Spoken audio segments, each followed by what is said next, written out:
अस्सलाम वालेकुम नाजरीन, आप देख रहे हैं सूबाई रंग न्यूज़ और इंटरटेनमेंट चैनल और मैं हूं मोमना शहबाज।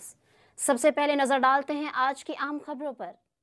मंडी सादिकगंज और गिरदोनवाह में मनशियात का मकरूह धंधा खुलेआम जारी है। चर्स, शराब, अफ्यून और हेरोइन खुलेआम दस्तयाब है। मनशियात के इस तरह खुलेआम दस्तयाब होने के बायस नौजवान तेजी से इसका शिकार हो रहे हैं।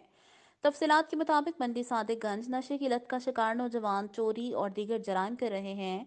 मंडी सादिकगंज में मनशियात फरोशी का नेटवर्क इस कदर मजबूत हो चुका है कि यहाँ से दीगर शहरों को भी मनशियात सप्लाई की जा रही है। शहरियों ने डीपीओ बहावल नगर से मुतालबा किया है कि मनशियात की इस तरह खुलेआम फरोख्त में मुलविस समाज दुश्मन अनासर के खिलाफ सख्त कार्रवाई अमल में लाई जाए।